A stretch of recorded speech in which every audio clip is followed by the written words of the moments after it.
paz do Senhor, meu amado irmão, minha querida irmã, eu dou graças a Deus por mais uma oportunidade que Ele me concede de poder estar comunicando com cada um de vocês para mais um comentário de uma das nossas lições. Sou muito agradecido a Deus pela tua vida, porque Deus, Ele tem sido fiel para conosco, e eu sei certamente que Deus tem também abençoado a tua vida, te dado privilégio de poder viver na sua presença, poder estar adorando ao Senhor, que é o mais importante na nossa vida. E para mim é um prazer muito grande poder contar com a participação de cada um de vocês, acompanhando aí os nossos vídeos, compartilhando. Isso é maravilhoso, porque Deus ele sempre tem o melhor para nós. E quando nós nos colocamos diante da presença do Senhor para poder ouvirmos a sua voz, buscarmos a sua presença, Deus ele sempre tem algo para nos oferecer. O Senhor ele tem cuidado de nós de uma maneira poderosa. O Senhor tem nos abençoado, e eu louvo a Deus, porque até aqui eu posso dizer que o Senhor ele tem me dado graça, Ele tem cuidado de mim, tem cuidado da minha família. E eu agradeço àqueles que têm orado por nós, para que o Senhor ele possa continuar nos dando da sua graça, nos abençoando, para que nós possamos enfrentar todas as dificuldades, todos os momentos difíceis que nos sobrevêm, mas que possamos estar olhando para o Senhor, mantendo a nossa confiança no Senhor, mantendo a nossa fé, a nossa cabeça erguida, sabendo que todas as coisas contribuem para o bem daqueles que amam a Deus. Muitas das vezes nós não entendemos o agir de Deus na nossa vida. Deus ele permite que nós passemos por alguns momentos de dificuldade, que nós enfrentemos dificuldade no nosso dia a dia. Vem uma luta, outra luta surge.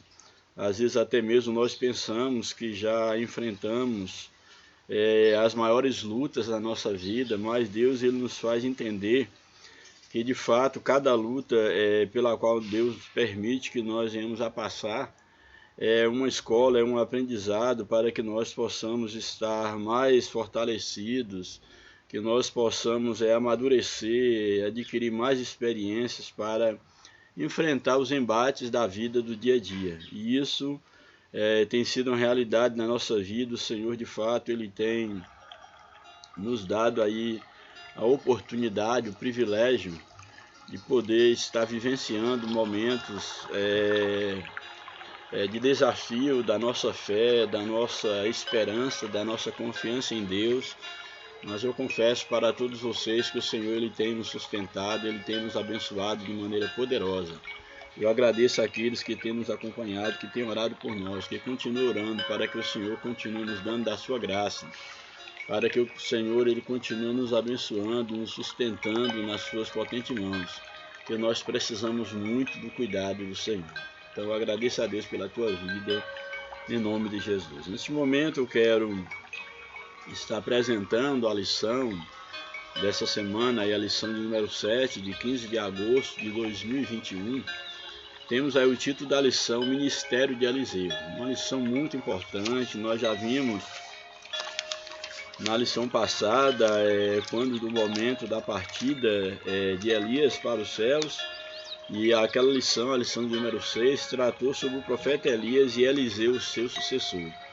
E essa lição de número 7 vai falar exatamente um pouco sobre Eliseu, aí o início do ministério de Eliseu, como Deus ele usou Eliseu de maneira poderosa nas suas mãos. Eu espero que nós sejamos abençoados nesse momento, que a palavra de Deus ela possa achar lugar no nosso coração, e que nós sejamos edificados à luz da palavra de Deus. Louvado seja o nome do Senhor. Então o Senhor ele tem algo para nós nesse momento, em nome de Jesus.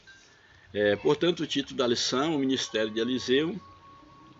O texto áureo da nossa lição nos apresenta: E disse Josafá: Não há aqui algum profeta do Senhor, para que consultemos ao Senhor por ele?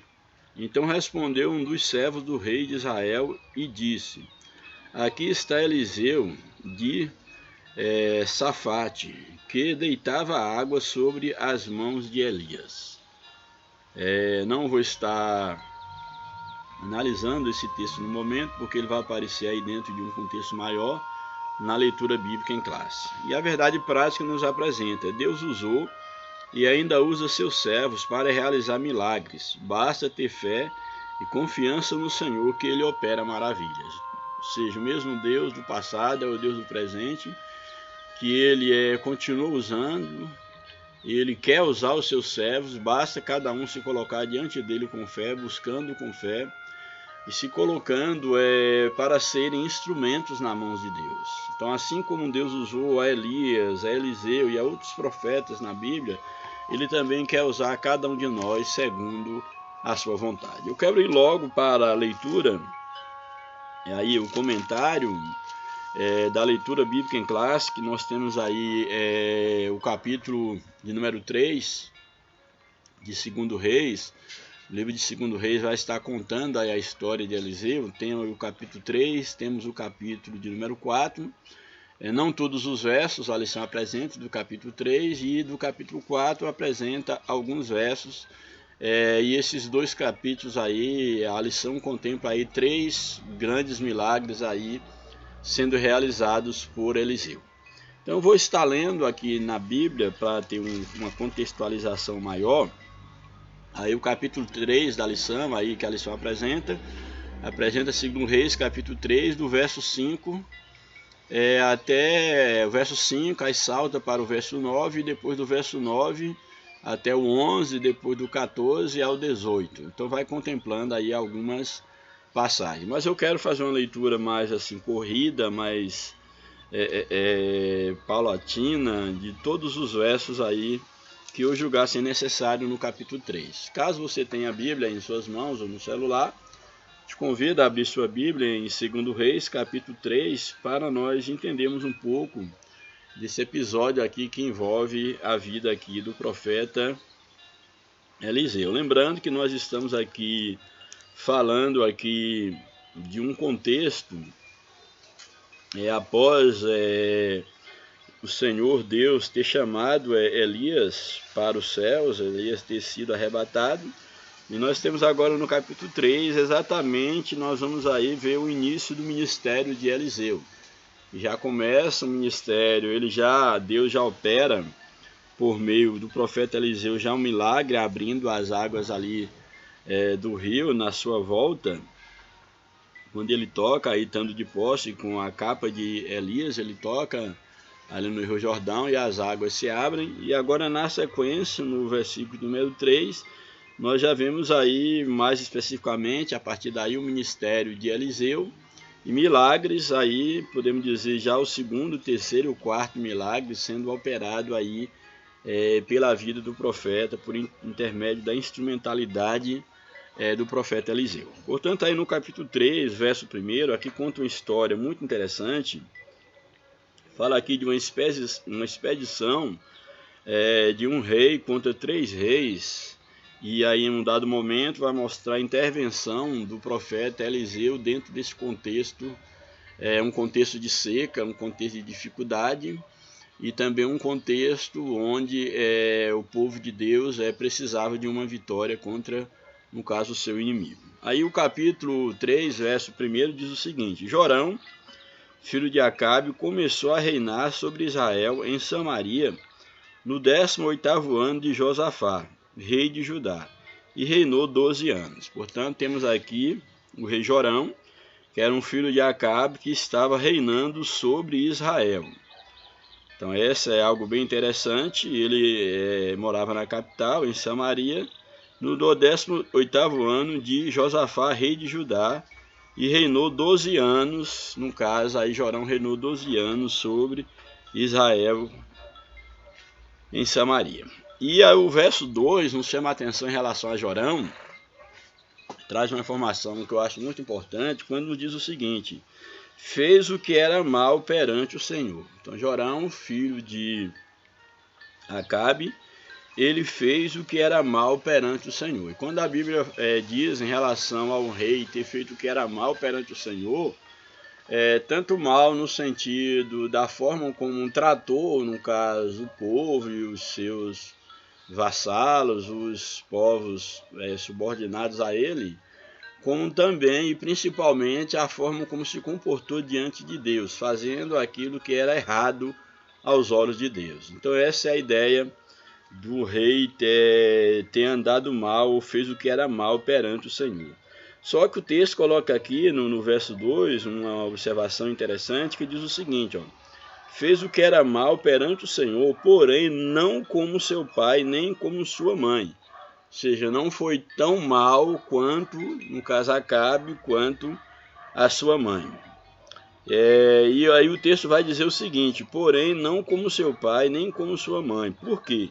Porque ele tirou a coluna de Baal que seu pai fizera. Então, essa coluna, esse altar a Baal, ele havia tirado esse altar a Baal, mas contudo, no verso 3 diz o seguinte: contudo, aí Jorão, ele aderiu aos pecados de Jeroboão, filho de Nebate, que fizera pecar Israel e não se apartou deles. Então, apesar de Jorão não ser tão mal quanto seu pai Acabe e a sua mãe, e dele ter tirado, no caso, a coluna, o alto a Baal, esse altar a Baal, mas vai dizer que ele aderiu aos pecados de Jeroboão. Aos pecados de Jeroboão, que foi um rei de Israel, que ele fez, no caso, Israel pecar contra Deus. Ele fez Israel se apartar de Deus, e agora, no caso, Jorão estava seguindo, se aderindo aos pecados de Jeroboão. E aí o verso 4 diz o seguinte: então Mesa, que era rei dos Moabitas, ele era criador de gado e pagava o seu tributo ao rei de Israel com 100.000 cordeiros e lã de 100.000 carneiros. Ou seja, nós temos agora os Moabitas, e aqui o rei de Moabe, que é o rei Mesa, que eles eram vassalos do rei de Israel.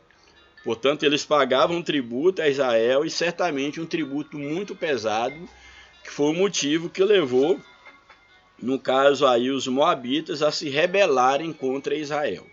Então, Moabe, então, aí o rei Mesa, rei dos Moabitas, ele vai se rebelar contra Israel. Então diz o seguinte, verso 5: tendo, pois, morrido Acabe, isso dá a entender que dentro do contexto, enquanto Acabe estava vivo, Moabe já era vassalo, no caso de Israel, dentro do governo de Acabe, mas diz o verso 5, que tendo, porém, morrido Acabe, revoltou-se o rei de Moabe contra o rei de Israel. Então Moabe agora vai se revoltar contra o rei de Israel. E diz o seguinte, no verso 6, por isso Jorão, que era rei de Israel, Jorão, ao mesmo tempo saiu de Samaria e fez revista de todo Israel. Ou seja, a ideia de fazer revista é contar o povo, visitar a tropa, vamos dizer assim, no sentido geral, ver qual é a possibilidade que ele tinha de enfrentar, para enfrentar, no caso, o seu inimigo, que eram os Moabitas, que haviam se rebelado. Então, tendo, no caso, Jorão, então, ele saiu de Samaria e fez uma revista a todo Israel e mandou dizer a Josafá, que era rei de Judá. Lembra que aqui já estamos num contexto onde as tribos já estão divididas, as tribos do norte, que é Israel, a capital em Samaria, e as tribos do sul, que era Judá e Benjamim, tendo então sido divididas. E agora então, Jorão, que é o rei de Israel, ele mandou dizer a Josafá, que era rei de Judá. Mandou dizer o quê? O rei de Moabe se revoltou, ele manda dizer a Josafá, que era rei de Judá, manda dizer o seguinte: o rei de Moabe se revoltou contra mim. Irás tu comigo à guerra contra Moabe? Ou seja, ele está solicitando ajuda, no caso de Josafá, que era rei de Judá, uma vez que Moabe havia se revoltado contra Israel, e a revolta contra Israel ameaçava, em certo sentido, também, por que não, os seus irmãos, que eram, no caso, a tribo de Judá. E aí então ele ele pede ajuda, podemos dizer assim, dessa forma, ao rei no caso de Judá. Mandou dizer Josafá ao rei de Judá: o rei Moabe se revoltou contra mim. Irás tu comigo à guerra contra Moabe? Respondeu ele: subirei. Serei como tu és, o meu povo como o teu povo, os meus cavalos como os teus cavalos. Eu acho interessante a atitude aqui de Josafá, o rei de Judá, porque ele coloca ao lado do povo de Israel, das tribos do norte, como sendo um só povo, como de fato era, que era o povo de Deus. E aí essa expressão, quando ele diz, subirei, serei como tu és, o meu povo como o teu povo, os meus cavalos como os teus cavalos, teremos um só exército, lutaremos lado a lado contra o inimigo, que não é só teu inimigo, é também o nosso inimigo. É essa a resposta de Josafá. Então perguntou Jorão, aí Jorão perguntou: por que caminho subiremos? Respondeu ele: pelo caminho do deserto de Edom. Eu acho isso aqui também muito interessante, porque Jorão, ele pede aí no caso a Josafá o conselho por qual caminho eles deveriam subir, certamente para se encontrarem, para se unirem e para lutarem contra o rei dos Moabitas, contra Mesa. E ele diz então: por que caminho subiremos? Responde ele: pelo caminho do deserto de Edom. Partiram então o rei de Israel, o rei de Judá e o rei de Edom, já que eles iam subir pelo caminho do deserto de Edom. Aí eles também convocam o rei de Edom, que se juntam então aí o rei de Israel, o rei de Judá e o rei de Edom, para ir então de encontro, no caso, ao inimigo. Então partiram o rei de Israel, o rei de Judá e o rei de Edom, após 7 dias de marcha. E após 7 dias de marcha, não havia água para o exército e para o gado que os seguia. Então mostra esses 3 reis indo à batalha. Porém diz o texto que após 7 dias de marcha, eles já enfrentavam a primeira dificuldade, que era a falta de água. Não havia água, no caso aí, para o exército, não havia água para o gado, certamente para os cavalos.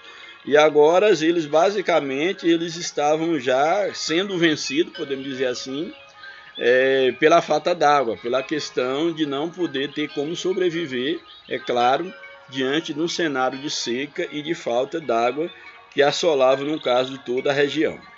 Então diz o seguinte, ao verso 10: então disse o rei de Israel, no caso Jorão, disse o rei de Israel: ai, que o Senhor chamou, olha o que ele vai dizer aqui, que isso aqui é bem interessante. Então disse o rei de Israel: ai, que o Senhor chamou a esses 3 reis para os entregar nas mãos de Moabe. Ou seja, ele diz, olha, Deus ele tem entregado, no caso Israel, ele chamou essa convocação, esses 3 reinos que juntaram, no caso a Israel, Edom e Judá. Isso foi algo que Deus planejou, Deus nos chamou para nos entregar na mão de Moabe, na mão dos nossos inimigos, uma vez que nós já estamos carentes de água e enfraquecidos, nós seremos facilmente vencidos pelo inimigo. Então essa é a leitura que no caso Jorão vai ter da situação em que eles estão agora vivenciando. Aí o verso 11: perguntou porém Josafá, isso aqui eu acho muito interessante, perguntou porém Josafá. Aí ele vai perguntar a quem? Certamente a Jorão e ali, no caso, aos cabeças. Perguntou, porém, Josafá: não há aqui algum profeta do Senhor? Josafá pergunta: não há aqui algum profeta do Senhor para que consultemos ao Senhor por ele? Respondeu um dos servos do rei de Israel. Ele pergunta: não há em Israel nenhum profeta do Senhor?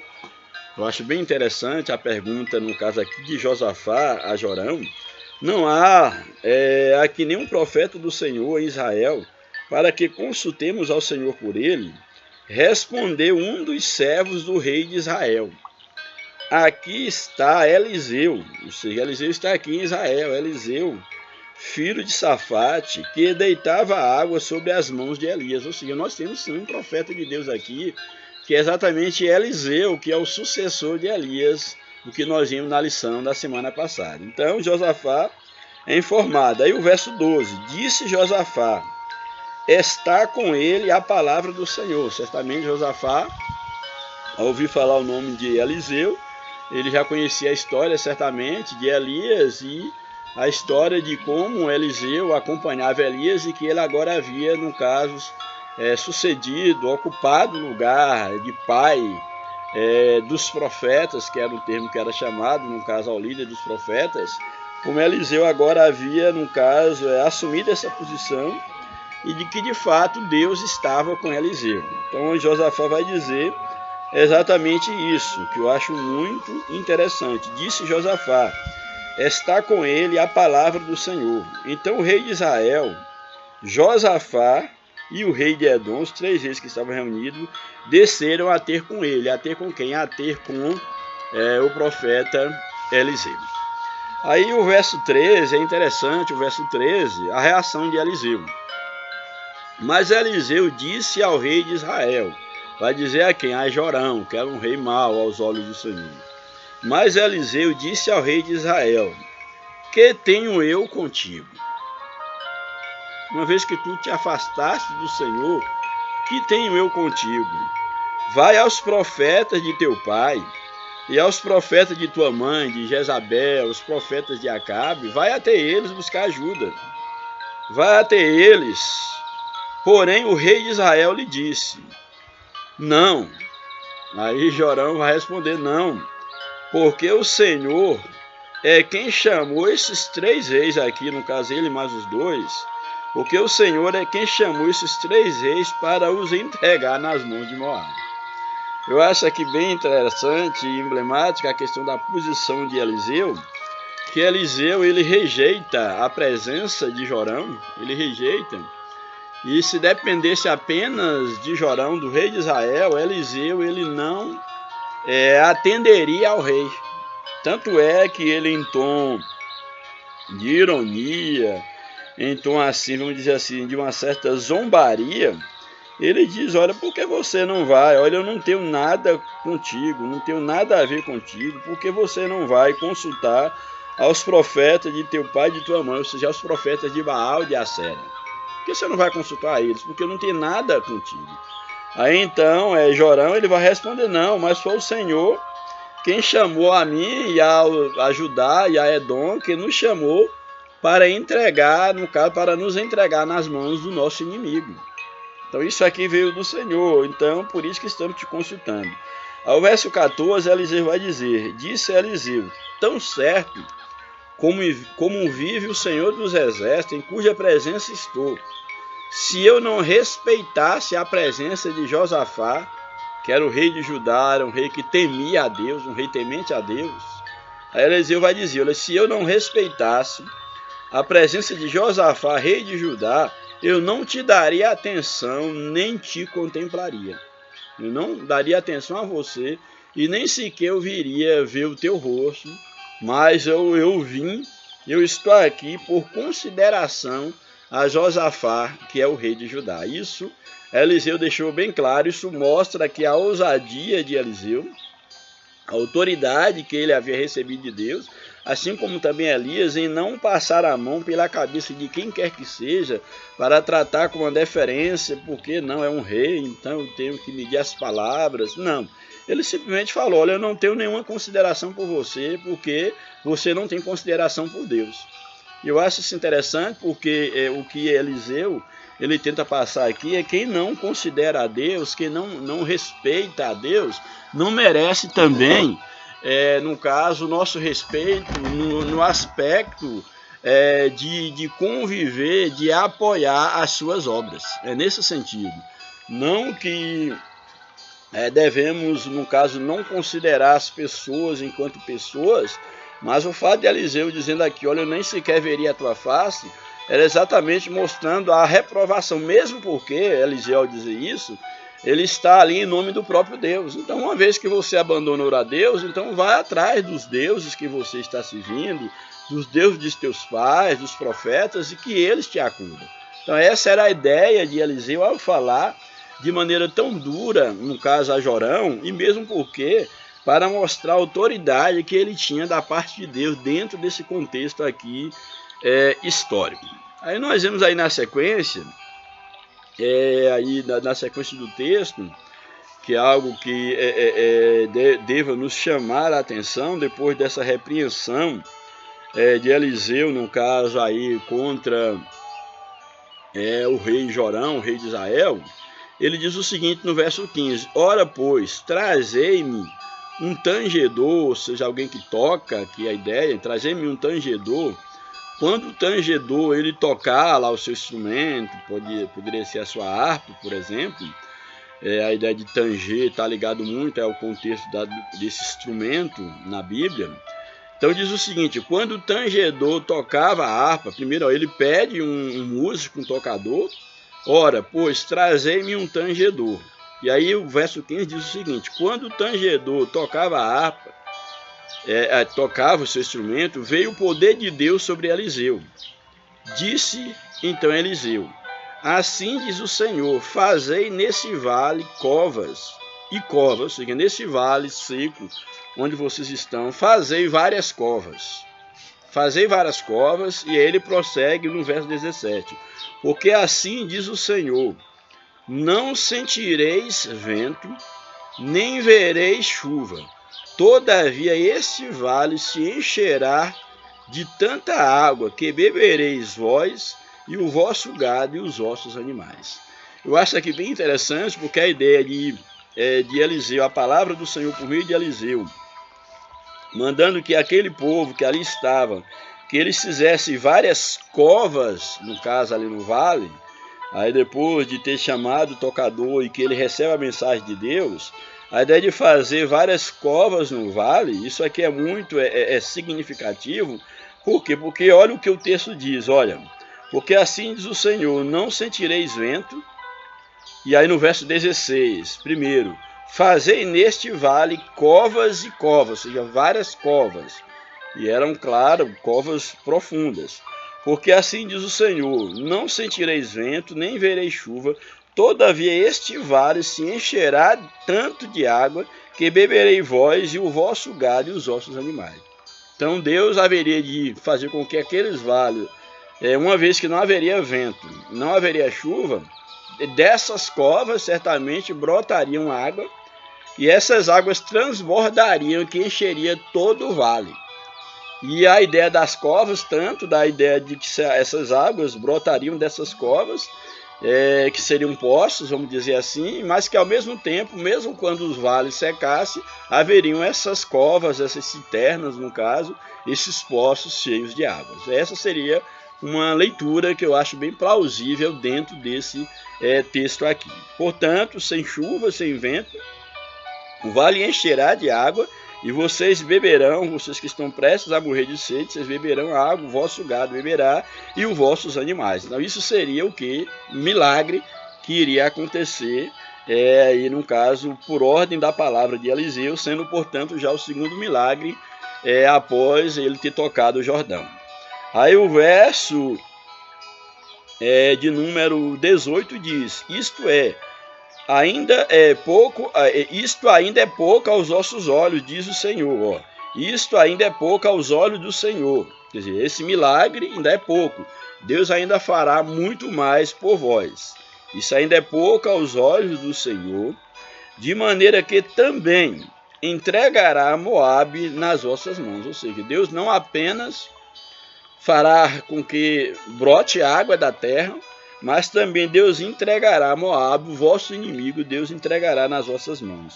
Ferireis todas as cidades fortificadas e todas as cidades principais, e todas as boas árvores cortareis, e tapareis todas as fontes de água, no caso dos moabitas, todo o provimento deles, tapareis todas as fontes, danificareis com pedra todos os bons campos. Ou seja, acabaria com a subsistência, no caso dos moabitas. Um poço ali, dentro desse contexto aqui judaico, desse contexto de Israel, dentro desse contexto histórico, ter um poço de água é como ter hoje um poço de petróleo. Teria ainda mais valor ainda, porque nesse contexto o petróleo praticamente não tinha, vamos dizer, nenhum valor se for observar dentro desse contexto. Bem, então vai dizer exatamente que todas as árvores eles haveriam de ferir todas as cidades de Moabe, todas as as árvores cortariam, tapariam todas as fontes, danificariam com pedra todos os campos. E o verso 20, pela manhã, ao apresentar-se a oferta de manjares, eis que vinham as águas pelo caminho de Edom, e a terra se encheu de água.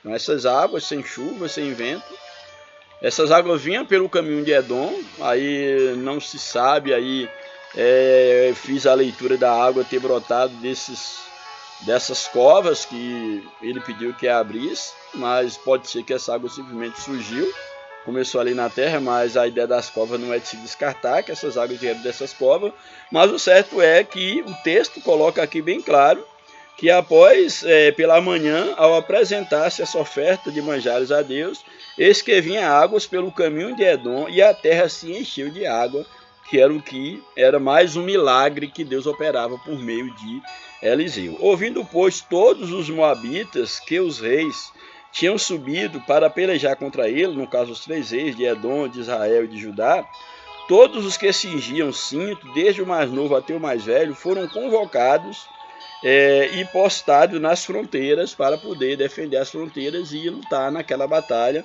uma vez que esses reis vinham contra eles. Verso 22. Levantou-se de madrugada, em saindo o sol sobre as águas, vieram os moabitas defronte deles, as águas vermelhas como sangue. Levantou-se de madrugada, em saindo o sol sobre as águas, viram os moabitas defronte deles as águas vermelhas como sangue. Os moabitas viram aí que a água passava perante eles, estava vermelha como sangue, e eles deduziram o quê? Olha, se a água está vermelha como sangue, deve ser o sangue dos nossos inimigos. Eles mesmos guerrearam contra si, Israel, contra Judá, contra Edom, eles mesmos guerrearam e acabaram, no caso, se destruindo. Então Edom, que era, no caso, um vassalo de Israel, estava agora tendo essa leitura, uma vez que ele via as águas daquela forma. E o que vai acontecer? O que nós temos aqui é o seguinte,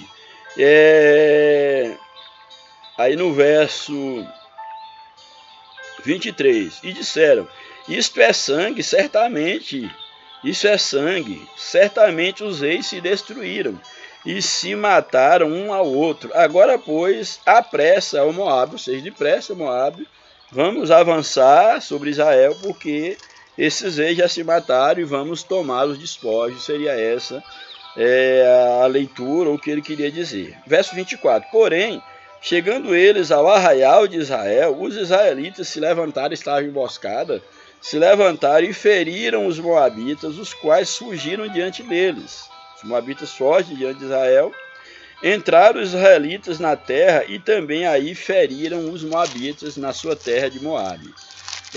Arrasaram as cidades e cada um lançou a sua pedra em todos os bons campos, destruindo ali os campos, e os entulharam e tamparam todas as fontes de água e cortaram todas as boas árvores, até que só Kir Haresete, que era uma das cidades, ficou com seus muros, mas os que atiravam com fundas a cercaram e a feriram.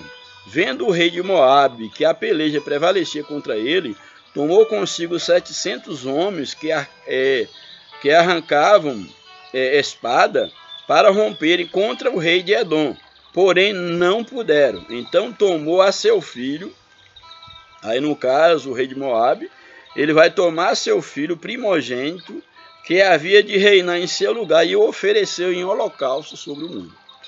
Ofereceu holocausto sobre o muro, pelo que houve grande ira contra Israel, por isso se retiraram dali e voltaram para a sua própria terra. Então agora,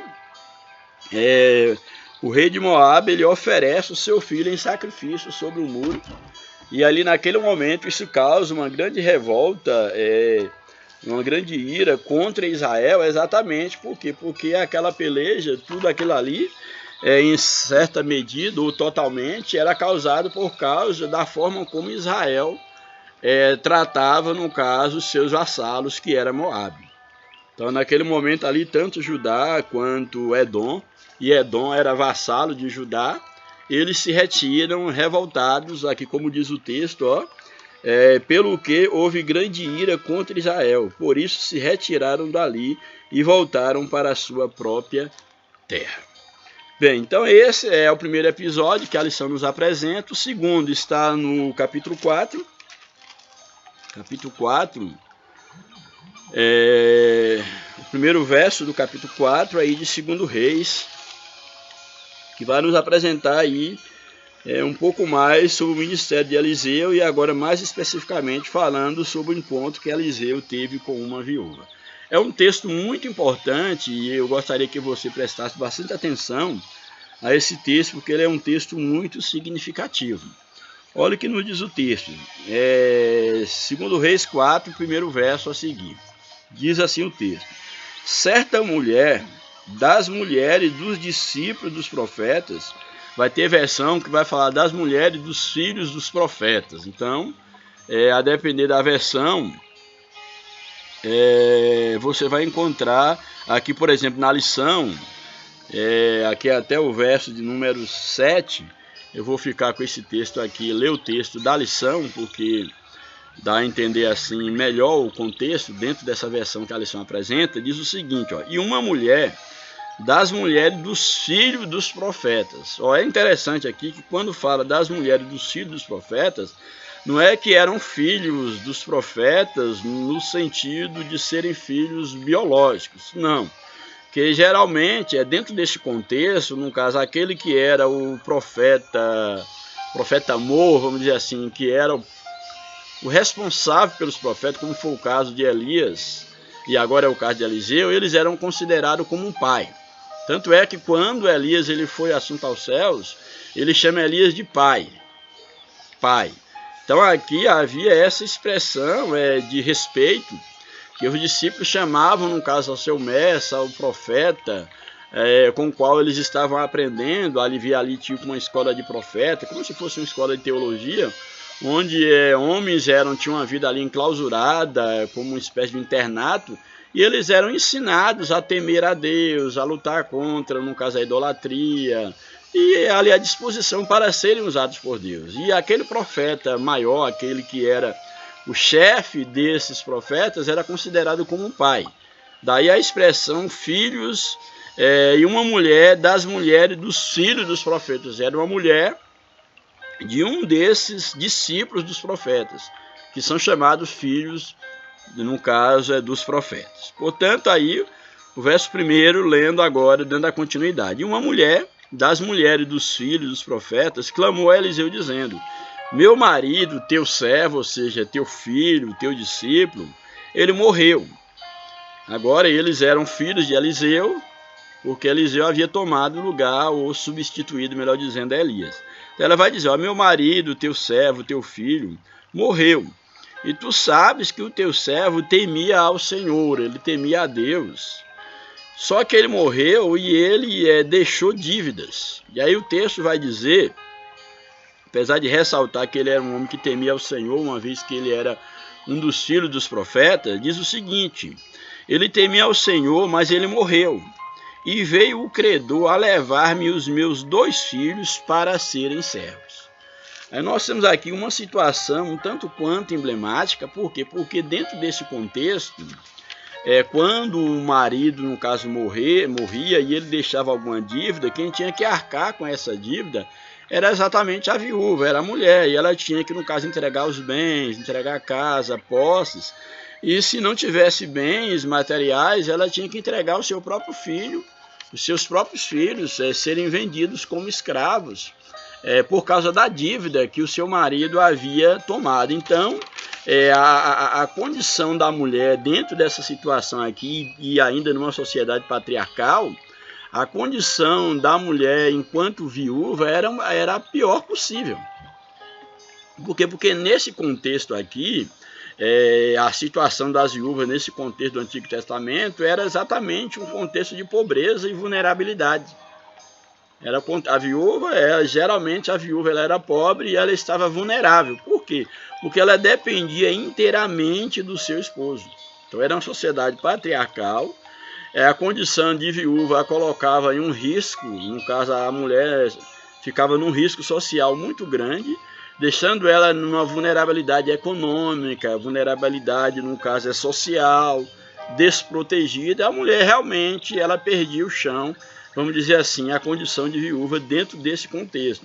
Então a viúva, tanto é que a viúva na Bíblia, ela é classificada lá em Êxodo 22, ela é classificada no mesmo grupo do órfão e do estrangeiro, que pessoas que precisam de ajuda, que são desvalidos. Então, as mulheres aqui eram pessoas frágeis, vulneráveis, e necessitavam de uma proteção legal. Daí a lei fazia as observações de cuidar do órfão e da viúva, no caso, e do estrangeiro. Havia essas observações na lei. Então, no caso aqui, além da angústia que acompanhava, no caso, a viúva por ter perdido seu marido, havia, no caso, ela era exposta, no caso, a uma condição de pobreza, uma condição de miséria. E no caso dessa mulher aqui, que o marido havia deixado uma dívida, ainda era pior ainda.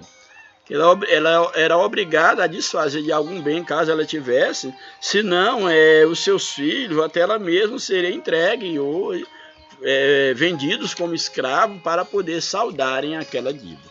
Então essa era a situação da mulher, uma mulher cujo marido era um homem que temia ao Senhor, que era, no caso, servo dos profetas, aí, no caso, servia, portanto, a escola de profetas e, portanto, a Eliseu, podemos dizer assim.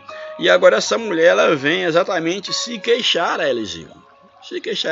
Olha, o meu marido morreu, era temente ao Senhor, porém ele deixou dívida e agora veio o credor e como eu não tenho nenhum bem, vai levar os meus 2 filhos para serem servos. E uma outra observação interessante é porque uma viúva, que ela tinha filhos e principalmente filhos homens, dentro desse contexto, dessa sociedade, esses 2 filhos homens, era a espécie de sua aposentadoria, da sua salvação, porque eram esses filhos homens que iriam, no futuro, a depender da idade que eles já tivessem, que iriam sustentar a mãe. E agora, exatamente, esse homem havia deixado dívida e vinha agora o credor para levar os seus 2 filhos como escravos. E é que eu acho interessante, porque me veio aqui a atenção, o cuidado que nós devemos ter enquanto homens de Deus, porque esse homem aqui, ele era um homem que temia a Deus, mas ele morreu com dívida. Nós sabemos que existe algumas situações que são inevitáveis, que nós podemos, quem sabe, entrar num contexto de dívida, mas não de endividamento, de estar fazendo negócio sem pensar na família, sem pensar no futuro, sem pensar na possibilidade da morte, por exemplo. Então isso serve de exemplo. A gente não vai estar aqui, é claro, julgando esse filho do profeta aqui, ninguém sabe o contexto no qual ele estava inserido, e o próprio texto dá a entender que era um contexto de dificuldade ali generalizado, de miséria, de seca, de pobreza.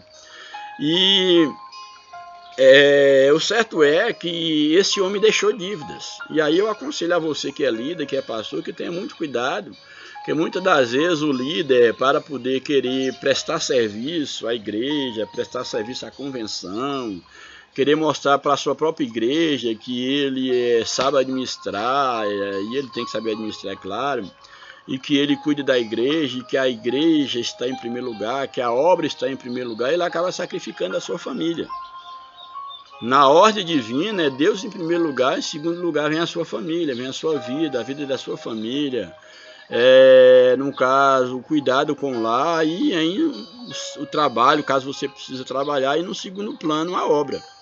Então, a obra no segundo, terceiro ou quarto plano vem a obra. Então, deve-se ter muito cuidado para não estar vivendo para a obra, porque viver para a obra não é o mesmo que viver para o Deus da obra, são coisas diferentes.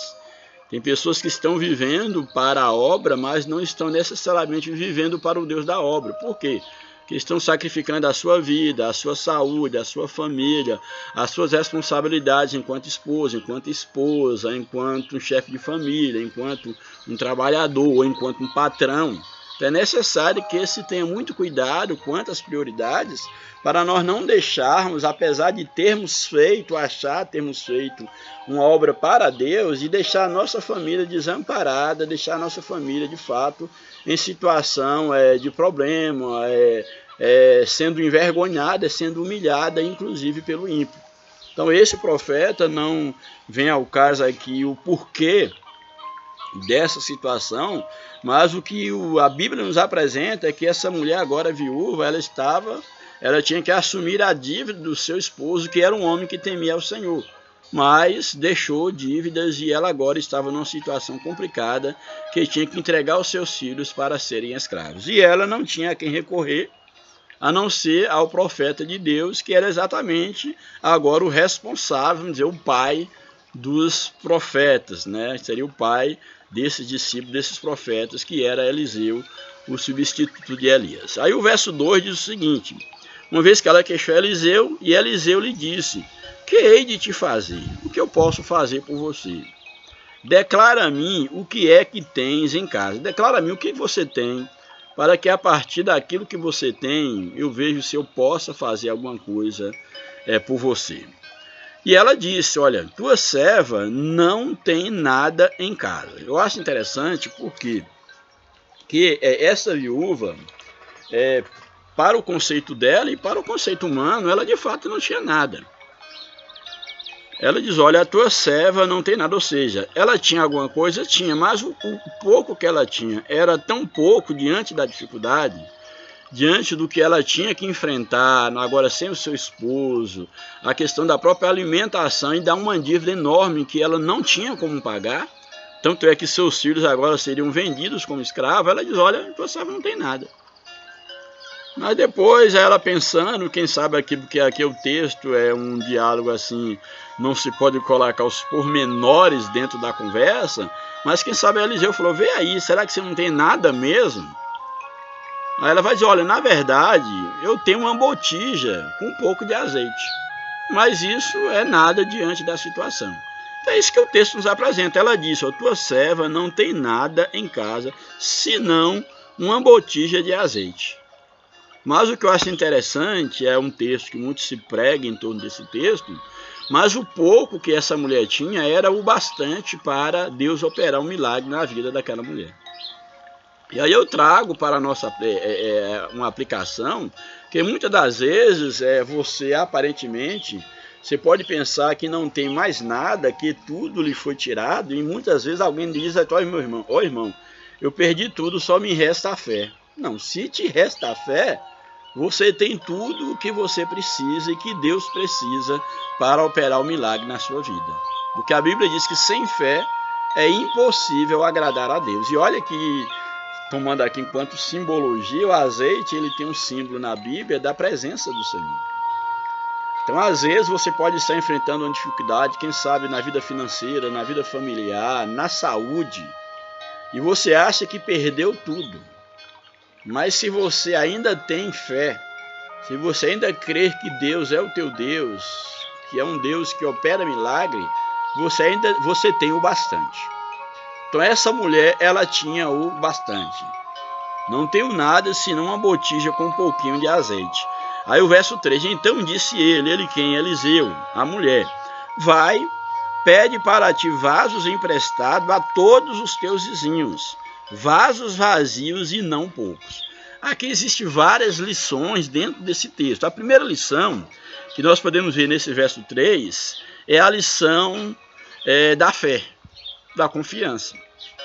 Porque a mulher, ela sabia que ela não tinha nada, que aquele azeite, diante da realidade, representava nada. E agora ela, no caso, ao ouvir o homem de Deus falar, ele disse: olha, disse ele, vai. Vai, aí vem, pede para ti vasos emprestados, etc, etc. E a primeira coisa que nós vamos ver no verso seguinte é que essa mulher, ela foi, vai estar lá no verso 5. Então aqui a gente vê que a primeira coisa que essa mulher, ela tinha que fazer para que ela recebesse o milagre era a ideia de acreditar, de colocar a fé em prática. Segundo a ordem, a palavra de ordem do profeta, ela deveria ir, e ela foi, que era exatamente para tomar vasos emprestados.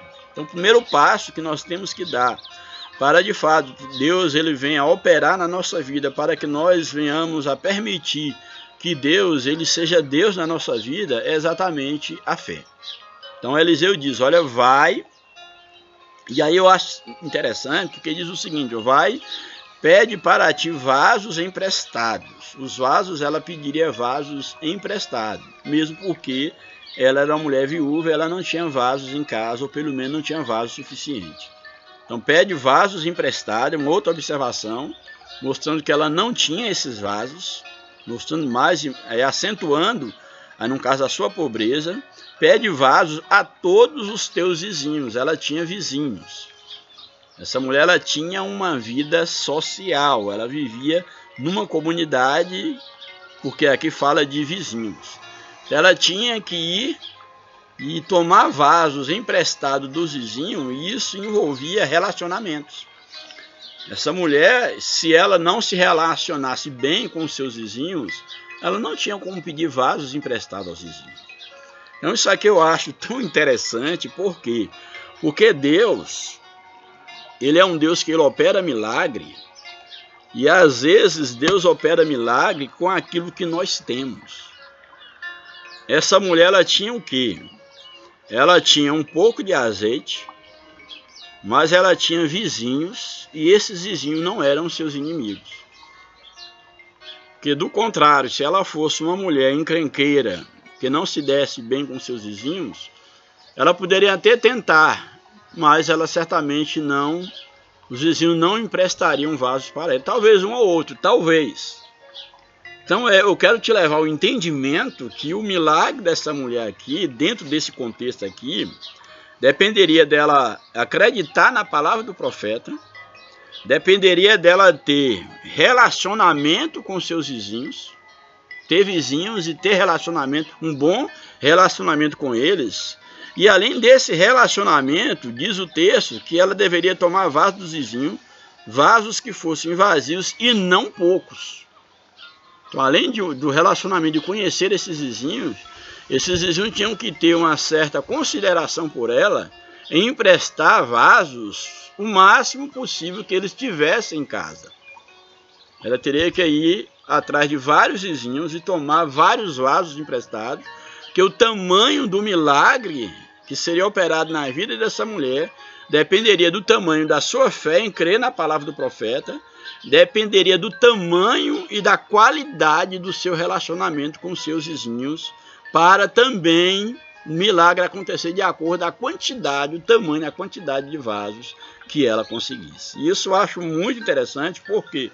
Porque também nós temos que trazer isso para a nossa realidade, que Deus, muitas das vezes, Deus, Ele vai operar na nossa vida de acordo com a nossa fé, de acordo, Deus pode usar pessoas para nos abençoarem, e como é que Deus vai usar o teu vizinho, a tua vizinha, se você não se dá bem com ele?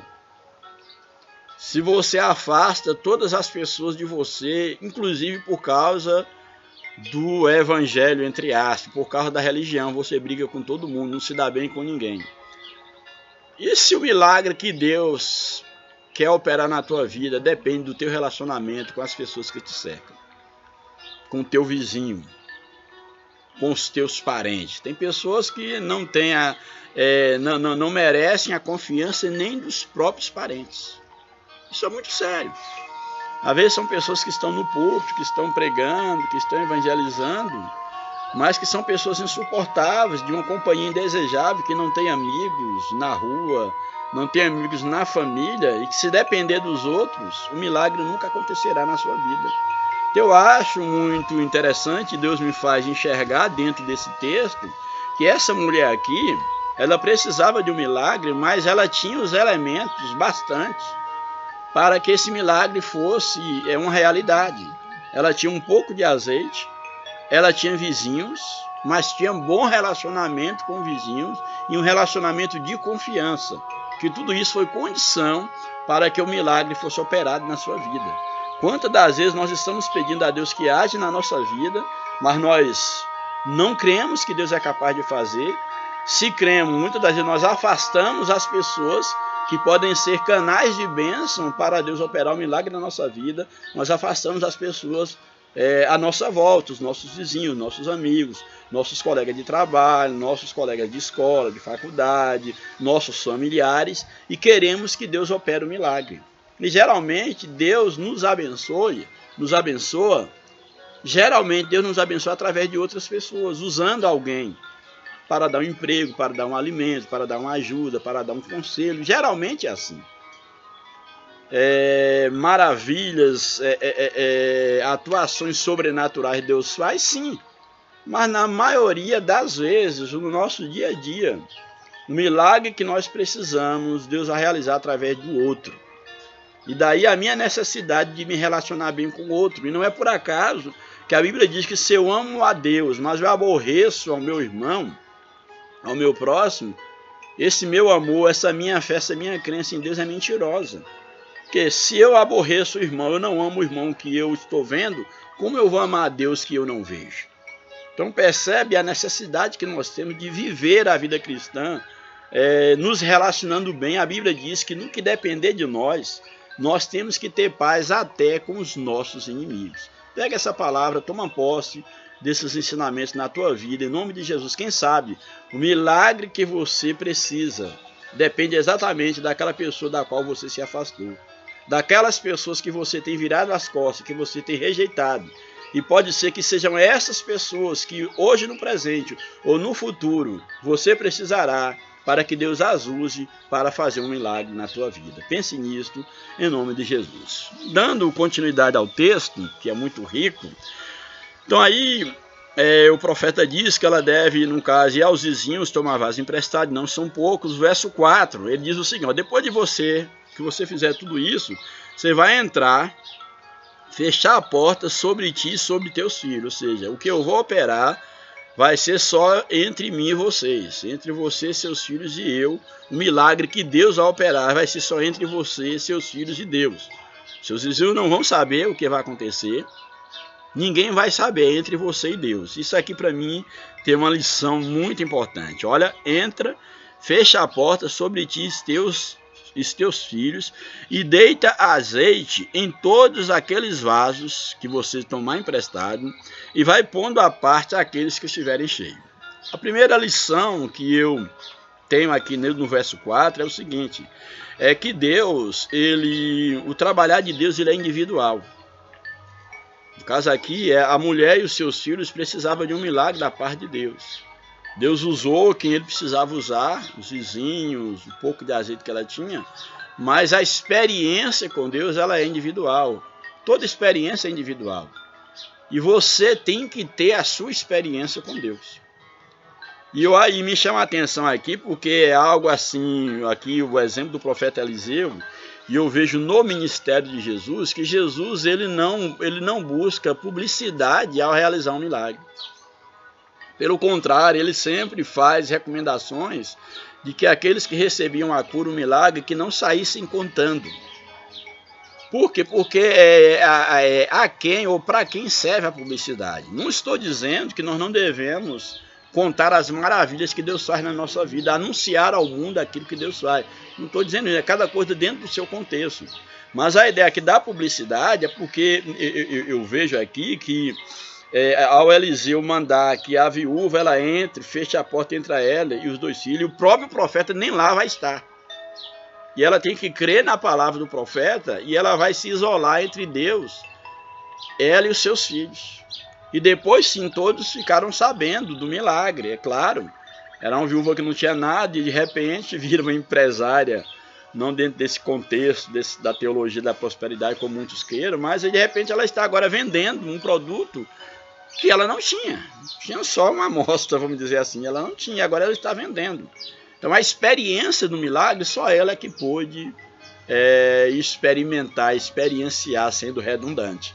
Então, da mesma forma, eu vejo com preocupação quando muitas das vezes aqueles que se dizem usados por Deus querem fazer propaganda de milagres, inclusive antes de acontecer, e muitos nem sequer acontecem, para chamar atenção para si, chamar atenção para a sua igreja, que é uma igreja poderosa, uma igreja que opera milagre, na outra não opera, e faz todo o marketing.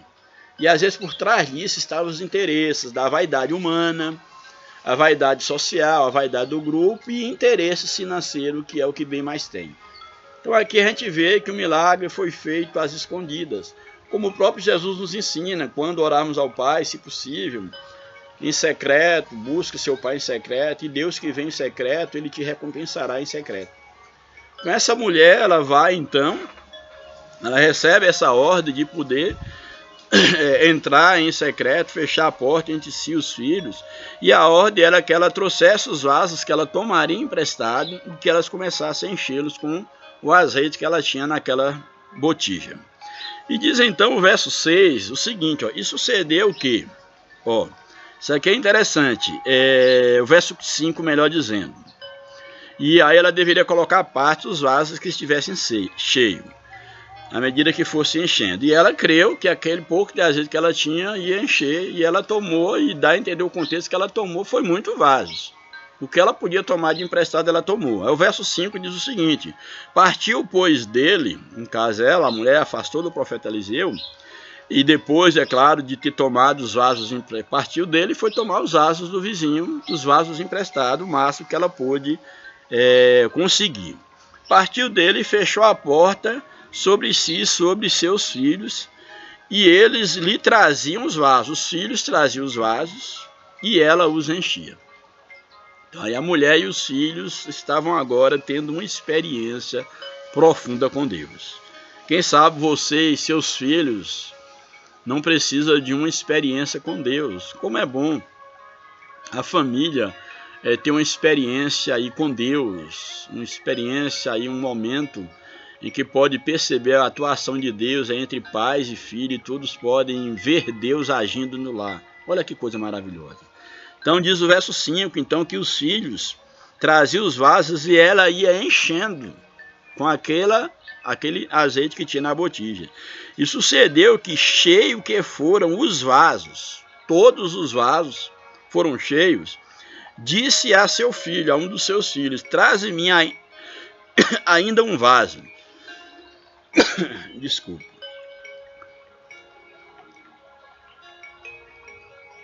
A mulher então diz, traga-me ainda um vaso. Porém o menino, o filho, lhe disse, não há mais vaso nenhum.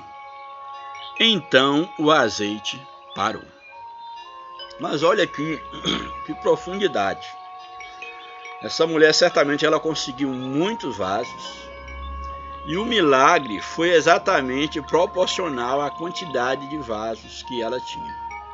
E quando terminou o vaso, o azeite parou de multiplicar. Os vasos que tinham para serem enchidos, todos foram enchidos. E o milagre foi grande na vida daquela mulher, porque ela tinha muitos amigos, ela tinha muitos vizinhos, se relacionava bem, conseguiu muito vaso e todos os vasos foram cheios. Porém, quando acabou os vasos, o azeite parou de multiplicar. Então, quem sabe você precisa de um milagre, porém é necessário que todos os espaços da sua vida estejam disponíveis para serem cheios. E aí Deus me faz perceber o seguinte, o apóstolo Paulo diz que Cristo tem que crescer em nós, de maneira que nós possamos dizer, olha, eu não vivo mais eu, mas Cristo é quem vive em mim. Quem sabe você separou alguns espaços da sua vida, você separou para Deus, e Deus irá encher exatamente os espaços, a começar, é claro, do teu coração, da tua alma, do teu espírito. Mas você deve ter consciência que o milagre ele é proporcional aos espaços da nossa vida. Ou seja, essa mulher, ela teve o azeite multiplicado segundo a quantidade de vasos que ela tinha. Se você de fato quer experienciar milagres de Deus na sua vida, deixe todos os espaços livres da sua mente, dos seus sentimentos, das suas vontades. Se tem algum espaço na sua vida que está ocupado por outra coisa, tire tudo. Essa é a ideia para a nossa aplicação pessoal, tomar vasos emprestados, dentro de um contexto mais espiritual, que o vaso aqui representava espaços para serem ocupados. Então, que você possa, que o seu espírito possa estar tomando os espaços da sua alma, vamos dizer assim, do seu corpo, do seu entendimento, da sua mente.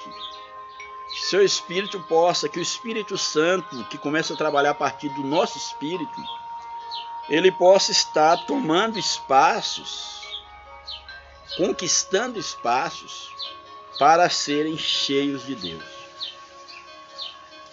Porque o azeite aqui, ele só jorrou à medida que tinha vasos para serem cheios. Então, se você quer ser cheio de Deus, é necessário que o vaso esteja vazio. Vazio de si mesmo, do orgulho, da vaidade, dos prazeres deste mundo, dos cuidados dessa vida, da ganância, do orgulho.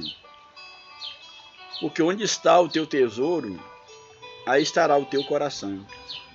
Se o teu tesouro é o Senhor, é o anelo pela presença de Deus, é isso que encherá os espaços da sua vida. Toma posse dessa palavra. Eu espero que você entenda pelo Espírito aquilo que Deus está falando através desse texto. Portanto, quando acabou os vasos, o azeite então parou. Então o que a mulher fez? Verso 7. Então veio ela, a mulher, e o fez saber ao homem de Deus. Eu acho isso aqui muito importante. Porque esta mulher, quando o milagre acontece, a primeira atitude dela é de reconhecimento. É claro que aquilo ali foi uma obra divina. E ela procurar o representante de Deus, que era exatamente o profeta Eliseu. Diz que então ela fez saber, olha, então veio ela e o fez saber ao homem de Deus, ou seja, fez saber o que tinha acontecido. E a ideia aqui de fez saber é como se dissesse assim, olha, aconteceu isso e isso, e agora o que eu faço? O que eu devo fazer agora? Ela pede orientação aqui ao profeta de Deus sobre o que fazer diante daquela situação miraculosa. E olha o que nos diz aí a sequência do verso 7. E disse ele quem? Eliseu, vai. Eu acho interessante isso aqui, porque o milagre é operado, e ela era uma mulher dentro de uma sociedade que era o homem que resolvia tudo, uma sociedade patriarcal. Essa mulher dependia totalmente do homem, e aí ela vê agora um monte de azeite e fala, e agora, o que eu faço com isso? O que eu faço com esse tanto de azeite? Vou fazer bolo agora o dia todo, vou tomar azeite, o que eu vou fazer com esse azeite? Entenda o que Deus está falando para você. Deus, ele quer nos abençoar, ele tem nos abençoado, mas Deus, ele é um Deus de propósito. Por que Deus te deu o dom que ele te deu? Você já parou para pensar? Por que Deus te deu a capacidade intelectual, espiritual, ministerial, teológico, conhecimento, tudo aquilo que você tem, que você sabe que foi Deus que te deu? Por que Deus te deu? Você sabia? Você sabe por que Deus te deu o que você tem? Então essa mulher, ela não sabia lidar, e ela vai procurar Deus. Então agora ela vai procurar o profeta e dizer, vem cá, e agora? Aconteceu isso, o que eu faço? Ela buscou orientação da parte de Deus. E eu acho isso interessante, porque cada um de nós, muitas das vezes nós estamos buscando dons da parte de Deus. Eu quero ser cheio do poder de Deus. Sim, você quer ser cheio para quê? Ah não, Senhor, eu quero uma cura, e aí você insiste com isso. Sim, você quer ser curado para quê? Se for para ter o luxo de ser curado e continuar vivendo a sua vidazinha medíocre para você mesmo, esquecendo-se de Deus, preso às coisas dessa vida, porque Deus é um Deus de propósito. Deus não vai te curar por curar, Deus não vai te encher por encher, Deus não vai te dar um dom por dar. Ele tem um propósito em tudo quanto ele faz. E essa mulher exatamente buscou do profeta uma orientação sobre o propósito, o que ela faria com aquele tanto de azeite. Ela que nunca tinha sido empreendedora, nunca tinha feito nada, dependia do seu marido para tudo. E o profeta diz o seguinte, olha, vai agora, Primeiro você foi acreditando no milagre, aconteceu. Agora você vai, vende o azeite e paga a tua dívida. Isso aqui é muito interessante. Muito interessante. Essa mulher poderia não ignorar o profeta e simplesmente ficar com todo aquele azeite em casa e quem sabe os seus filhos serem levados por não ter ideia de como fazer com aquele azeite, ou quem sabe deixar levar seus filhos e ficar com azeite, ou vender aquele azeite, não pagar sua dívida, deixar que isso se levasse. Ela poderia tomar talvez decisões que não, de fato, não resolveria, não estaria no centro da vontade de Deus. Mas o que o profeta orienta é que ela venda o azeite e primeiro ela pague a sua dívida. E diz o quê? E tu e teus filhos vivei do resto. Então, a prioridade aqui era saldar a sua dívida, mesmo porque quando ela buscou a Deus, ela buscou exatamente, clamando aqui ao profeta, pela vida dos seus filhos que iam ser levados cativo por causa de uma dívida. Então o seu pedido a Deus é que ela tivesse o bastante para saldar a sua dívida. Ela não havia nem sequer pedido para que ela tivesse para sobreviver. E Deus dá a ela o suficiente para pagar a dívida. E Deus, como é um Deus amoroso, e Ele cuida de nós, Ele conhece o nosso coração, Deus sabia que aquela mulher, ela não precisava apenas do dinheiro para pagar a dívida, ela precisava também sobreviver. Então Deus dá a ela o que ela precisa, o necessário para pagar a dívida e para viver do resto. E a ideia de viver do resto é que ela ficou com uma boa quantidade de dinheiro que deu para ela sobreviver, quem sabe até seus filhos tornarem adultos e cuidar do lar. E aí me chama a atenção porque é o seguinte, quando Eliseu diz, vende o azeite e paga a tua dívida, aí me faz lembrar que Deus, quando Deus ele nos abençoa, Ele nos dá algo com um propósito. Pode ser uma dívida pontual e Deus nos abençoa, e o propósito é nós saldar a nossa dívida. Pode ser isso. Mas também pode ter outros aspectos. Às vezes eu peço saúde a Deus para viver uma vida para Ele. Eu peço emprego a Deus para poder, quem sabe, contribuir mais na sua obra. Eu peço capacidade a Deus, ou que me ensine, quem sabe, me dê um dom, seja para o louvor, para tocar, um dom espiritual, um dom ministerial. Porém, eu tenho que ter consciência que eu peço essas dádivas a Deus para devolvê-las para Deus. E quando eu peço a Deus que eu quero ser usado nas suas mãos e Deus me capacita com um dom, eu tenho que entender que Deus, nesse aspecto dentro do que eu estou colocando, é como se fosse o meu credor. Aquele que eu recebi não é para mim, é para Deus. A mulher pediu, no caso, socorro ao profeta, porque ela queria pagar a sua dívida. E a primeira coisa que o profeta disse foi isso, você vende o que tem, porque eu estou te orientando o que fazer com a bênção, você já recebeu a bênção, mas vou te orientar como fazer, como utilizar essa bênção. Então, no seu caso, mulher, você tem que vender esse azeite, vende todo esse azeite, paga a tua dívida e vai viver do resto.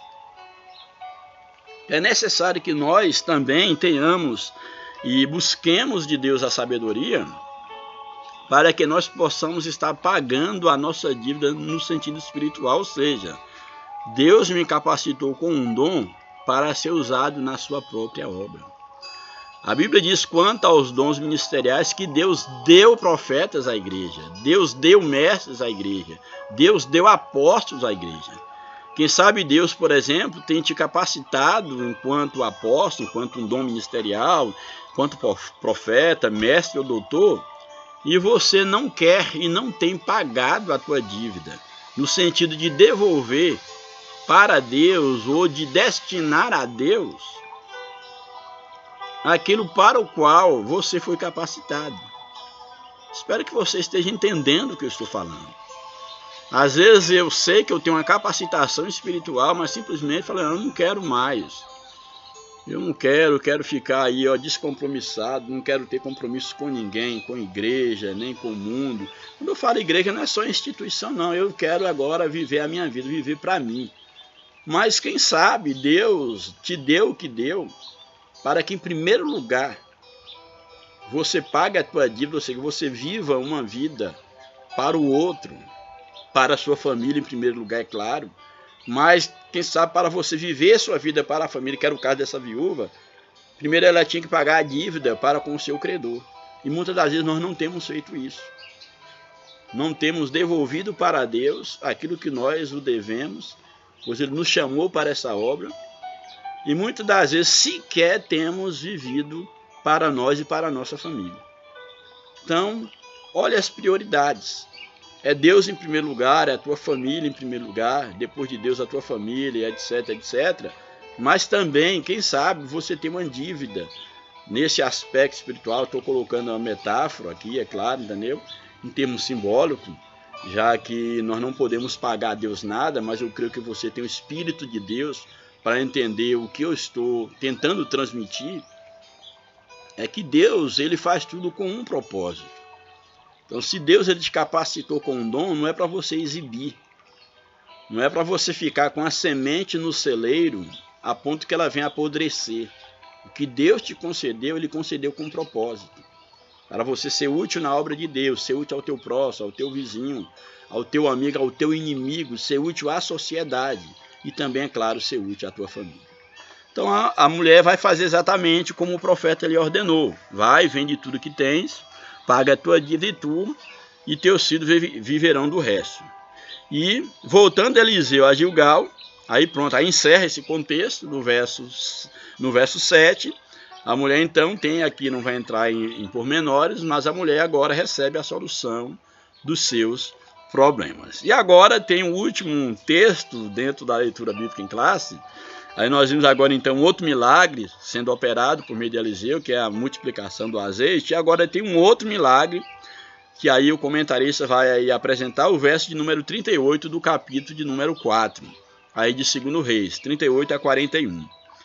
E voltando Eliseu a Gilgal, havia fome naquela terra, e os filhos dos profetas, que aí é aquilo que eu falei, os profetas eram chamados de pai, essa ideia de filho de profeta, porque tinha um profeta como o pai, e os filhos dos profetas estavam assentados na sua presença, e disse ao seu moço: põe a panela grande ao lume, e faz um caldo de ervas para os filhos dos profetas. Deixa eu ver aqui o verso 38, se tem alguma diferença na versão. Voltou Eliseu para Gilgal, havia fome naquela terra, e estavam os discípulos dos profetas, aqui fala discípulos, outra versão, filhos do profeta, que é o mesmo sentido, assentados diante dele. E disse seu moço: põe a panela grande a lume e faze um cozinhado para os discípulos dos profetas. Aqui fala, põe a panela a lume e faz um caldo de erva para os filhos dos profetas. Um caldo, um cozinhado, uma comida para os filhos do profeta. Eu vou ler aqui nessa versão algumas partes que eu achar que seja mais fácil de compreensão. Verso 39. Então saiu um ao campo a apanhar ervas e achou umas trepadeiras silvestres. Então achou essa planta silvestre braba. E diz o quê? E achou essas trepadeiras silvestres, e colhendo dela, encheu sua capa com colossíntidas. Voltou e cortou-as em pedaços, pondo, algumas versões falar pepinos silvestres, cortando-os na panela, visto que não se conhecia, ou seja, alguém que não entendia muito de erva, entre as verduras que foi pegar para fazer esse cozinhado, essa espécie de uma sopa, trouxe alguma planta silvestre, alguma planta selvagem, algum pepino selvagem, e ali acabou cortando misturado para fazer aquela sopa. E depois deram de comer aos homens. Verso 40. Enquanto comiam do cozinhado, exclamaram: morte na panela, ó homem de Deus! E não puderam comer, ou seja, perceberam que aquilo ali, que aquela sopa estava envenenada, que não tinham como alimentar, e eles estavam ali com muita fome. Eles vai clamar ao profeta: olha, tem morte na panela, isso é veneno, a gente não pode comer, senão nós vamos morrer. Então eles clamam isso, eu acho bem interessante o clamor, e eles vão clamar exatamente ao profeta. E é interessante que, quando eles falam que tem morte na panela, aí o verso de número 40 vai nos trazer aqui, eu vou continuar lendo aqui nessa versão. Depois deram de comer, visto que não conhecia. Não puderam comer, verso 40, verso 41. Porém, ele disse, ele quem? O profeta Eliseu. Trazei farinha. Ele a deitou, eles trouxeram farinha a Eliseu. Eliseu deita-se, joga a farinha, deitou farinha na panela e disse: tirai de comer para o povo. E já não havia mal nenhum na panela. Ele falou: pode tirar agora e pode dar a comer para aí, no caso, todos os profetas, que não haverá mais nenhum mal na panela. E diz exatamente, foi isso que aconteceu naquele momento. Então, olha o que diz o verso 41. Tira de comer para o povo, e já não havia nenhum mal na panela, porque exatamente Deus havia operado o milagre. Então aqui esse texto nos apresenta novamente o homem de Deus em ação, quando num momento aí de fome, cujo aí os filhos dos profetas, eles precisam se alimentar, e eles então fazem aí uma comida, e essa comida estava comprometida, que representava a morte comer dessa comida, e o homem de Deus manda: olha, me dê um pouco de farinha aí. Ele joga essa farinha na panela e diz: agora vocês podem servir ao povo aí, pode servirem aos filhos dos profetas, porque já não há nenhum mal. E diz que eles comeram e nenhum mal eles passaram, exatamente porque eles creram, melhor dizendo, e criam na palavra do profeta. Então vemos agora Deus novamente usando a Eliseu para realizar um grande milagre, que era exatamente tirar a morte que estava na panela, que era o veneno, a fim de que aqueles homens fossem alimentados, com o propósito de dar continuidade ao ministério, dar continuidade à obra de Deus. Então tudo aqui que nós vimos, esses milagres operados por Eliseu, é para mostrar a provação de Deus ao ministério do profeta Eliseu. Não vou assim aprofundar mais nos textos, porque nós já temos aí 1h20 e ainda nem sequer apresentei assim, pelo menos a visão geral do comentarista da lição. Então vamos para a introdução da lição. O ministério de Eliseu foi marcado por acontecimentos extraordinários. Nessa lição estudaremos sobre 3 milagres: o milagre das águas que alagaram o vale sem que houvesse chuva, a multiplicação do azeite da viúva e a aniquilação da morte presente na panela de ensopado servido por um servo do profeta. Nos 3 eventos estão evidentes a fé, a obediência e a poderosa unção de Deus sobre o profeta Eliseu. Louvado seja Deus. Primeiro tópico da lição: Eliseu salva 3 reis e seus exércitos. Reis bons e reis maus. No período do reinado dividido, houve alternância entre reis bons e reis maus. Essa distinção entre bons e maus não leva em conta apenas como esses reis administravam o reinado ou lideravam o povo, mas a forma como eles relacionavam com Deus, principalmente. Portanto, ao se referir a um determinado rei como mau, o autor do livro de Reis está dizendo que esse monarca, além de desobedecer e desprezar a Deus em seu culto, provia adoração a ídolos. Então, dentro do contexto aqui desses 3 reis, e mais especificamente falando do reino do norte, do rei de Israel, havia exatamente, na sua maioria no reino do norte, eram reis maus. Mas no contexto geral, englobando ali as 12 tribos, tinha reis bons e reis maus. E no caso, o rei Josafá, por exemplo, o rei do sul, era um rei bom. E o rei mau era aquele exatamente que, além de estar afastado de Deus, ele levava o povo a se afastar de Deus. Aí o subtópico 2. 3 reis vão à guerra contra os moabitas. Jorão, rei de Israel, que, como seu pai Acabe, fora reprovado pelo Senhor, Josafá, rei de Judá, considerado um excelente monarca em razão de promover a adoração ao verdadeiro Deus, e o rei de Edom, que era, no caso, vassalo de Judá. O que motivou a guerra foi a rebelião dos moabitas, que eram vassalos de Israel, que na época pagavam pesados impostos aos reis de Israel. Então, pagava pesado imposto a Israel. Então, quando Acabe morre, eles aproveitam para se rebelar contra Jorão, que é o filho de Acabe. Bem, então nós temos aí o contexto desses 3 reis e a motivação da guerra. Subtópico 3, a predição de Eliseu se cumpriu. Então, esses reis, nós já contei a história, né, que vão procurar aí Eliseu, e Eliseu vai dar uma orientação sobre o que eles vão fazer. Em respeito a Josafá, a predição de Eliseu se cumpriu. Em respeito a Josafá, Eliseu, cheio do poder de Deus, previu que águas em abundância alagariam milagrosamente toda aquela região, sem a ação de ventos e chuva. O Senhor não apenas realizaria esse milagre, mas também lhes entregaria a vitória sobre os moabitas. E foi exatamente o que Deus fez por amor ao seu povo, e mais especial, por amor a Josafá, que era temente a Deus. Segundo tópico, Eliseu aumenta o azeite da viúva, é o outro milagre que nós vimos.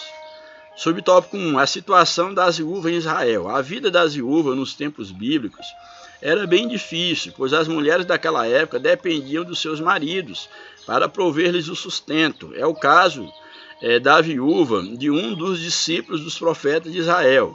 Após a morte do marido, a mulher ficou numa situação complicada, ou seja, falta de suprimento, dívidas e ameaça de seus filhos serem vendidos como escravos.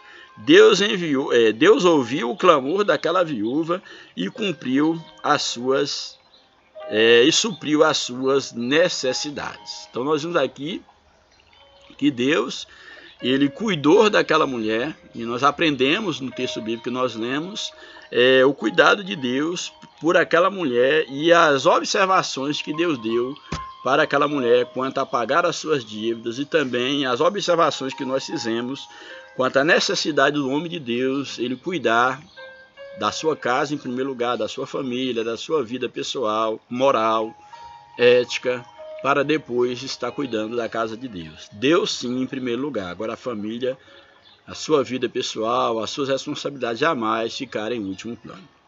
Então aqui vimos aqui a situação da viúva de Israel e das viúvas dentro daquele contexto, que ficava totalmente desamparada, mas Deus ele proveu o cuidado para essa viúva, e na própria lei havia observações, e o próprio Jesus dá observações quanto ao cuidado com os órfãos, com as viúvas e com os estrangeiros, e nós vimos isso aqui de maneira muito clara.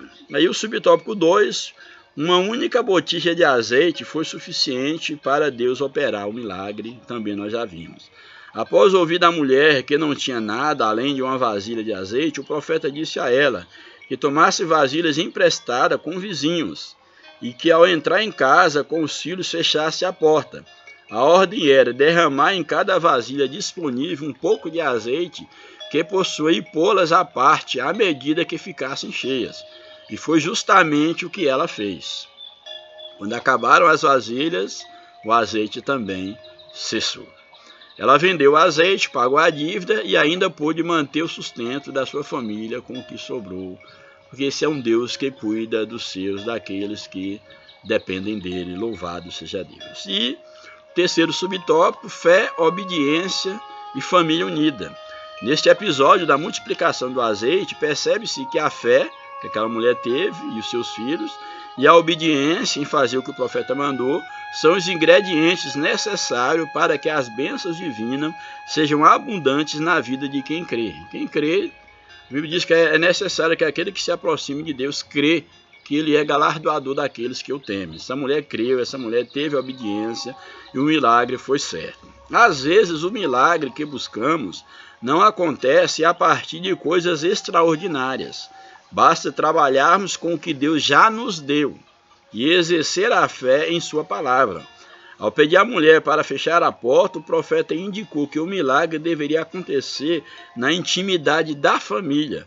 Isso significa que Deus se agrada de uma família unida em torno de um ideal sagrado. Louvado seja o nome de Jesus. Era aquela família que tinha que passar por aquela experiência desse grande milagre. Louvado seja o nome do Senhor. E finalmente, o último tópico, estou correndo, pois o mais importante eram os textos bíblicos, nós já vimos. O terceiro e último tópico, a morte que havia na panela, também esse terceiro milagre operado por Eliseu. A escola de profeta. Os filhos ou os discípulos dos profetas estavam radicados, ou seja, eles moravam em Betel, Jericó ou Gilgal. Nessas escolas, os alunos eram encorajados a buscar uma melhor compreensão da palavra de Deus, desenvolver um relacionamento com o Senhor, contribuíam na manutenção da resistência contra a apostasia, a idolatria, que era algo ali comum, né, que ameaçava a nação de Israel. Por isso eles eram perseguidos por alguns reis, esses filhos dos profetas, inclusive eles eram perseguidos, alguns foram mortos, inclusive por Jezabel, ali a esposa de Acabe. Então temos aqui essa escola de profeta, que é esse lugar, vamos dizer assim, onde os profetas, esses discípulos, eles eram ensinados, e é bem interessante essa ideia aqui da escola de profeta, que isso no caso, simbolizava, assim como já falei, esses profetas como seus mentores, os pais, e esses filhos de profetas, eles eram ali, vamos dizer assim, como se estivesse ali no internato, ali eles ficavam ali totalmente aprendendo, buscando a presença de Deus, sendo instruídos ali no caso, dentro da lei de Deus, dentro das escrituras, ali aprendendo, vamos dizer assim, para poderem servir a Deus melhor. E é claro que aqueles que eram chamados de pai ou de mestre era que tinham conhecimento superior, no caso ali, para poder ensinar aqueles profetas. E aí a ideia aqui do texto, o comentarista coloca em relação a esses profetas da escola de profetas e aos profetas, no caso, que escreveram, como Isaías, que deixaram livros escritos, como o profeta Isaías, Jeremias, que eram profetas que tinham um conhecimento teológico, vamos dizer assim, mais profundo, poderemos dizer assim, que deixaram escrito, mas alguns defendem essa ideia, porém isso não é um consenso. Não, porque deixou escrito, era mais profeta, tinha mais conhecimento teológico. Essa é uma tese levantada por alguns, porém derrubada por outros. Por que derrubada por outros? Exatamente porque isso não dá base para dizer que um profeta é maior porque escreveu um livro, porque nós temos grandes homens de Deus, como foi no caso o profeta Moisés, Samuel e outros, que foram grandes homens de Deus e não deixaram nada escrito. O próprio Jesus não deixou nada escrito.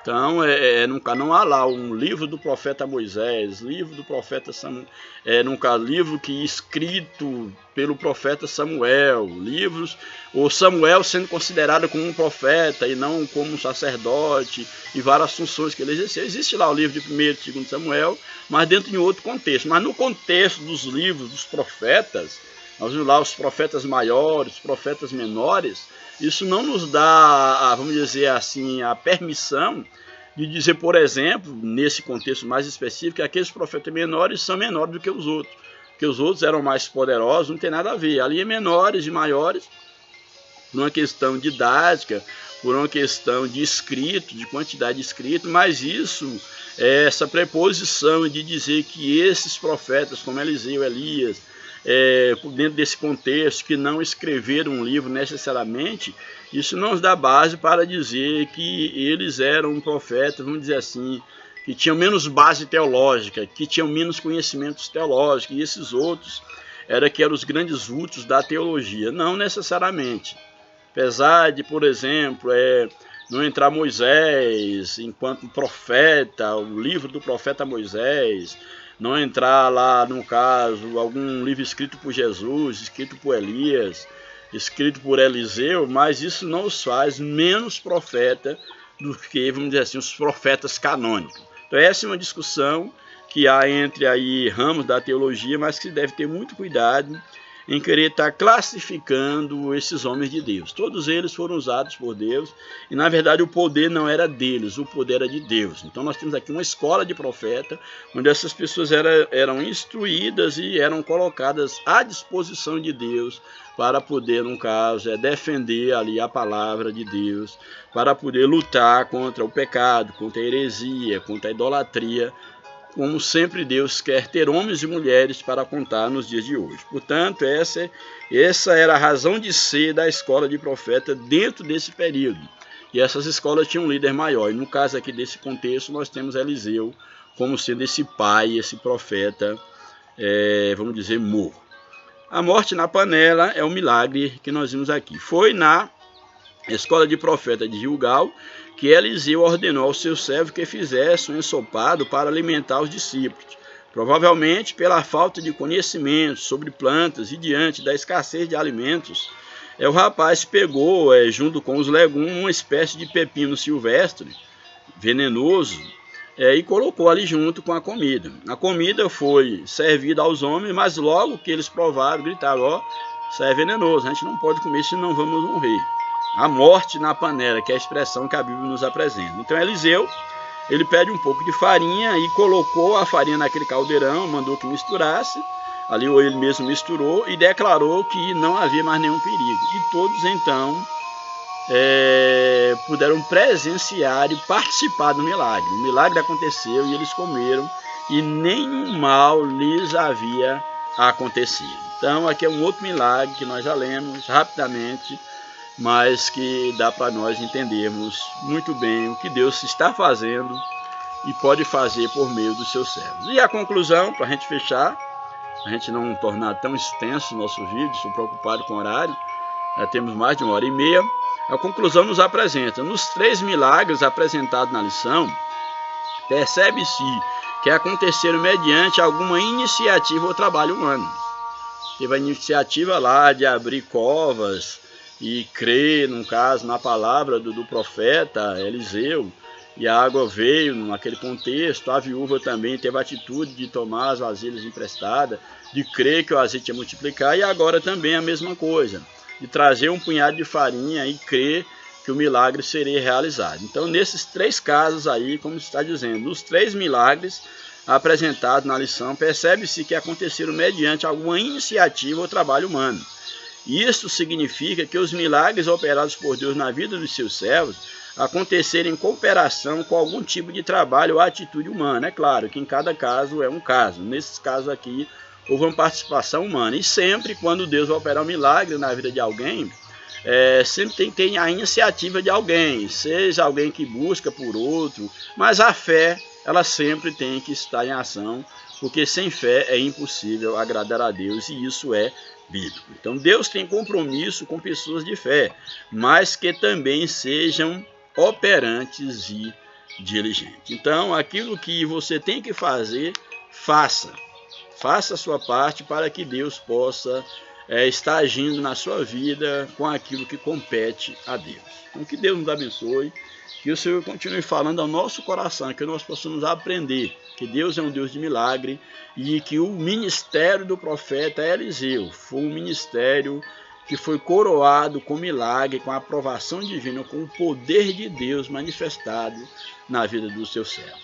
Que Deus nos abençoe, que Deus continue abençoando a tua casa, a tua família, e que tu mesmo seja um milagre, seja uma bênção nas mãos de Deus para todos aqueles que te cercam. Em nome de Jesus, a paz do Senhor, oreis por nós.